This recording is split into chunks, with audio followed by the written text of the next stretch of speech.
जय हिंद, नमस्कार। स्वागत है आपके अपने YouTube channel captain Batra classes में, जहां सपने हकीकत बनते हैं। तो हमें ये बताते हुए आज बहुत खुशी हो रही है कि हमारे बीच कैप्टन बत्रा क्लासेस के होनहार स्टूडेंट सचिन द्विवेदी आप सबके बीच में है। तो सचिन द्विवेदी इस साल अपना सीडीएस का रिटर्न क्वालिफाई किए हैं। बहुत से बच्चे सीडीएस और एनडीए का एग्जाम देते हैं बट वो क्वालिफाई नहीं कर पाते। कहीं ना कहीं कुछ कमियां उनके अंदर रहती है, या तो माइनस मार्किंग विशेष नहीं ध्यान देते हैं, या तो पढ़ाई में कुछ न कुछ तो दिक्कत आ जाती है, जिस वजह से बच्चे निराश हो जाते हैं। तो इसी सब के बीच सचिन हमारे बीच हैं। सचिन द्विवेदी जी आपको बताएंगे कि कैसे इन्होंने पढ़ाई के अपने आगे बढ़ाया और सीडीएस का रिटर्न क्वालिफाई किया। तो सचिन की जुबानी जानते हैं।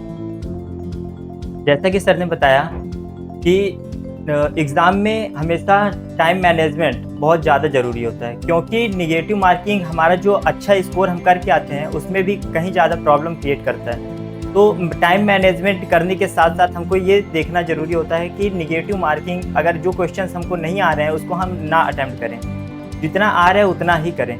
अगर जितना आ रहा है उतना करते हैं तो हम निगेटिव मार्किंग से बच सकते हैं, अदरवाइज़ हमारा निगेटिव मार्किंग हमारा अच्छा स्कोर को ख़राब कर देता है। जहाँ तक रही बात तैयारी की, तो तैयारी करते समय हमको टाइम मैनेजमेंट बहुत ज़्यादा ज़रूरी है। किस सब्जेक्ट को कितना टाइम देना है, कैसे मॉक टेस्ट लगाना है, कैसे पीवाईक्यू सॉल्व करना है। और जहाँ तक रही बात एनडीए और सीडीएस की, तो ये यूपीएससी कंडक्ट कराता है। इसमें सबसे ज़्यादा मेन रोल होता है तो ये हमारा होता है कि पीवाईक्यू का। हमेशा प्रीवियस ईयर जो क्वेश्चंस आते हैं उनको हमको देखना चाहिए। उससे ये अंदाज़ा हमको मिलता है कि क्वेश्चंस कैसे आ रहे हैं, किस लेवल के क्वेश्चंस आ रहे हैं, कौन सा सिलेबस चेंज हो रहा है, कौन सा सिलेबस नहीं चेंज हो रहा है, किस लेवल के क्वेश्चंस हमको देने चाहिए। ज़्यादातर बच्चे ये करते हैं कि वो बेसिक ही पढ़ते रह जाते हैं, तब तक उनका एग्ज़ाम आ जाता है। एग्ज़ाम में फिर वो बेसिक लेके जाते हैं बट बेसिक आता नहीं एग्ज़ाम में। इस लेवल के क्वेश्चन आते हैं वो ज़्यादा ज़रूरी होता है। और तैयारी हमेशा डिवाइड करके करना चाहिए कि इस सब्जेक्ट को इतने घंटे देना है, इस सब्जेक्ट को इतने घंटे देना है, तभी जाके तैयारी पूरी हो पाती है। और सबसे ज़्यादा मेन टारगेट होता है फोकस, अपना डिसिप्लिन बनाए रखना। डिसिप्लिन नहीं है तो तैयारी नहीं हो सकती। मोटिवेशन को बनाए रखने में काफ़ी डिफरेंस होता है।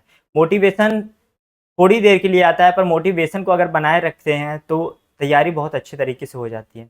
और मेरे लिए कैप्टन बत्रा क्लासेस एक ऐसा रोल अदा किया है जिसमें मैं इस कैप्टन बत्रा क्लासेस को जितना थैंक यू बोलूँ उतना कम होगा, क्योंकि यहाँ पर आने के बाद मेरे को गाइडेंस ऐसी मिली है रिटन क्वालिफाई करने के लिए, और एसएसबी के लिए भी गाइड कर रहे हैं सर।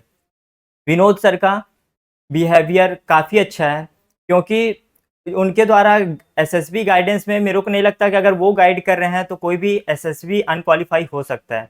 और यहाँ की टीचर फैकल्टी काफ़ी बेस्ट है। मैथ में बोलूँ तो सत्यम बाटी सर, और इंग्लिश में सर हमारे आए हैं, एक न्यू सर आए हैं, वो भी काफ़ी बेस्ट हैं। अभिषेक सर कैंपस देख ही रहे हैं जी। तो आई होप आप लोगों को चीजें समझ में आई होगी। सचिन ने सारी चीजें बताया कि कैसे पीआईक्यू सॉल्व करना है, मॉक टेस्ट। देखो, परीक्षा में मॉक टेस्ट बहुत इंपॉर्टेंट रहता है। अगर आप मॉक टेस्ट नहीं दे रहे हैं तो कैसे रिटर्न क्वालिफाई करेंगे। मॉक टेस्ट का रोल बहुत ही इंपॉर्टेंट होता है एनडीए और सीडीएस दोनों में ही, क्योंकि उससे आप अंदाजा लगा सकते हैं कि कितने क्वेश्चंस कैसे आ रहे हैं, प्लस कब प्रीवियस ईयर मान लीजिए आप 14 साल का ले लीजिए, 2012 से ले लीजिए। तो हमेशा मॉक टेस्ट जरूर दें और अपनी सफलताओं को ऊंचाइयों तक ले जाएं। मिलते हैं नेक्स्ट वीडियो में। जय हिंद, जय भारत।